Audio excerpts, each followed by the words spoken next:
Les amis, bonjour, j'espère que vous allez très bien. Aujourd'hui, je suis très occupé, mais je me suis quand même arrêté pour faire très vite, pour ne pas couper notre série, pour ne pas l'interrompre.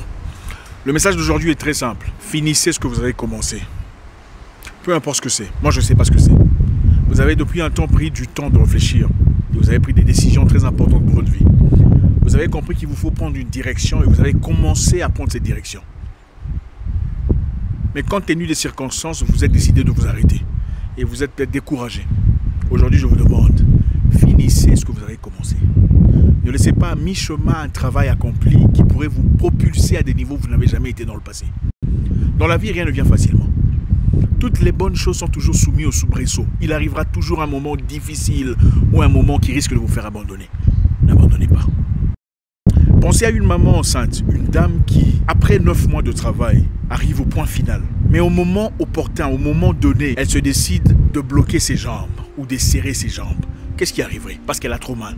J'ai trop mal, ça ne peut pas sortir, alors je vais bloquer mes jambes. Qu'est-ce qui arriverait?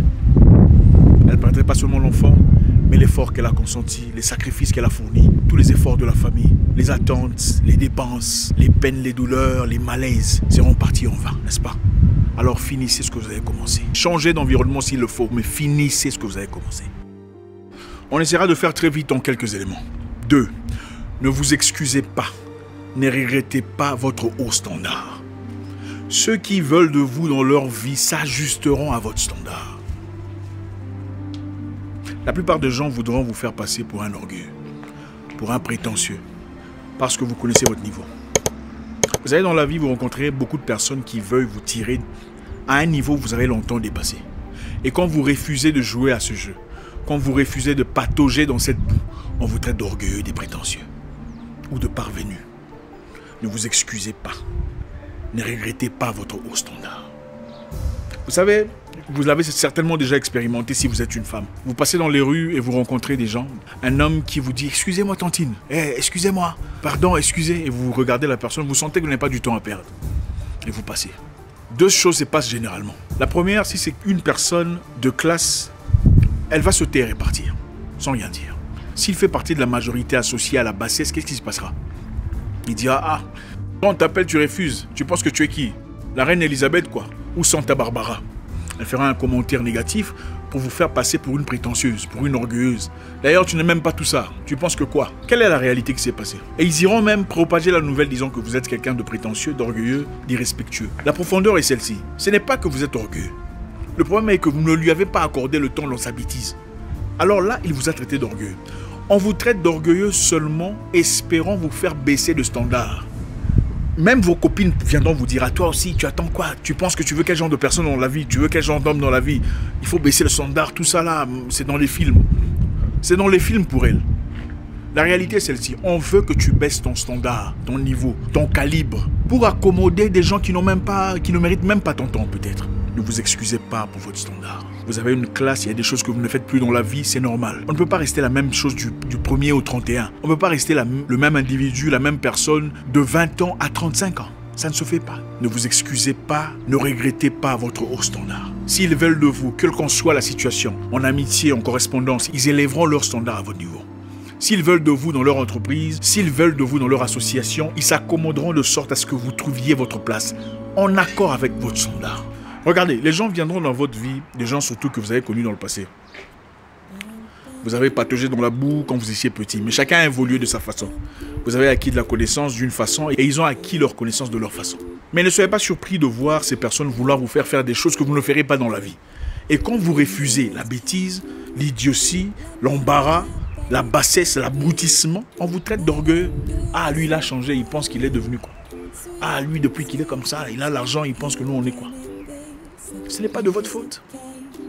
Vous avez votre réalité qu'il faut respecter. Et oui, vous pouvez avoir des amis, des bons amis, vous êtes très bons amis, mais vous avez différents standards. Votre amitié reste intacte, mais vos standards sont différents. Vous pouvez le laisser toucher à votre amitié, mais ne le laissez pas toucher à votre standard. Le fait qu'il veuille accepter quoi que ce soit, telle ou telle chose, ne veut pas dire que puisque vous êtes amis, il faudrait aussi que vous acceptez ce qu'eux accepteraient. L'amitié reste intacte, mais chacun vit sa vie, chacun sa direction, chacun a des choses qu'il accepterait et des choses qu'il n'accepterait pas. Écoutez, on peut inviter 2 musiciens à chanter sur le même plateau, le même podium. 2 personnes, 2 speakers, 2 orateurs à parler sur le même stage, mais ils n'auront pas nécessairement la même paye. Parce que chacun a son standard. Même l'organisateur sait que chacun son degré, chacun son calibre. 3. Les moments difficiles de la vie, quelle qu'en soit leur nature, ça passe. Ça finit par passer. Quelle qu'en soit la lourdeur, les difficultés, l'embarras, l'humiliation, la perte, le manque d'argent, les difficultés, la trahison, la douleur, ça finit par partir. Écoutez, j'ai passé des années à pleurer pour une histoire que je pensais inébranlable, invulnérable, inchangeable, irréversible. Ça finit par passer. Ça fait partie de la vie. Je ne sais pas ce que c'est dans votre cas. Si vous pleurez encore pour une perte, vos parents sont décédés, votre emploi est parti. C'est dur, c'est difficile. Votre moyen de revenu a été bloqué dans ces circonstances dans lesquelles nous vivons. C'est très difficile. Mais comprenez une chose, ça finit par passer. Quelle qu'en soit la longueur, quelle qu'en soit la téneur, le moment arrivera où ça passera. Reprenez-vous. Prenez courage. Pleurez s'il le faut. Souffrez si c'est nécessaire. Mais à un moment donné, il faut se lever. Chaque difficulté nous présente une nouvelle opportunité. Même votre divorce n'est pas la fin de votre vie. C'est une leçon que vous apprenez de la vie. La vie vous apprend une leçon. Qu'on peut vous aimer et ne plus vous aimer. C'est dur à accepter. C'est compliqué. Surtout qu'on y a investi toute sa vie, toute sa force, tout ce qu'on a, son âme, sa conscience. Ça passera. La douleur s'apaisera. Les opportunités se représenteront. La vie continue. Un mauvais chapitre de votre vie ne veut pas dire que le livre de votre vie est fini. Croyez-moi, ça va passer. Le chapitre prendra fin. Il y a un début et une fin à toute chose. Prenez courage. Lisez le chapitre. Si vous ne l'avez pas encore fini, finissez-le. Passez à autre chose.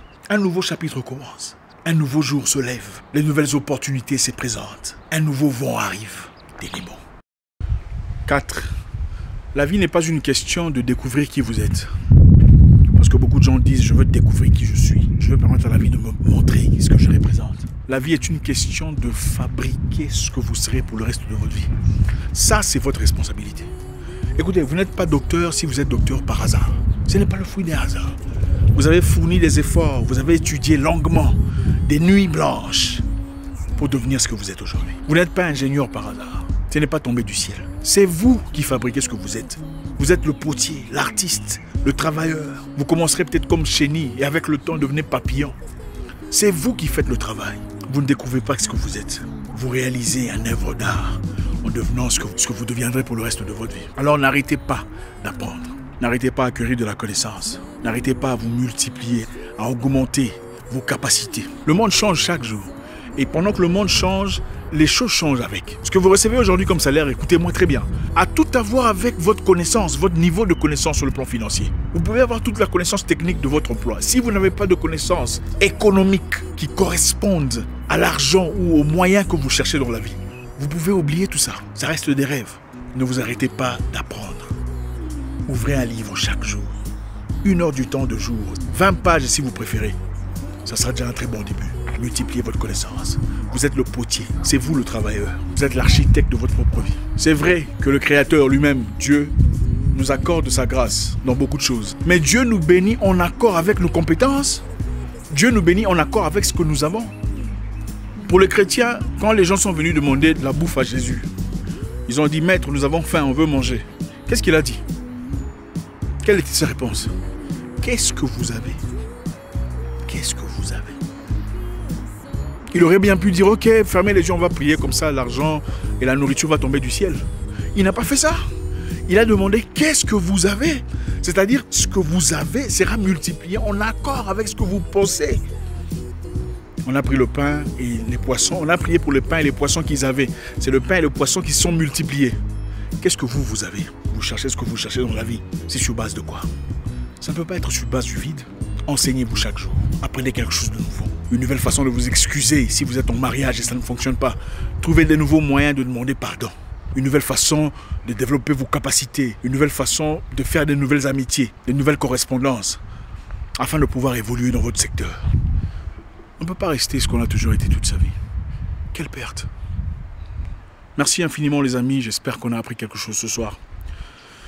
Toujours un réel plaisir, très occupé pour le moment, mais je fournis l'effort nécessaire pour ne pas casser notre série.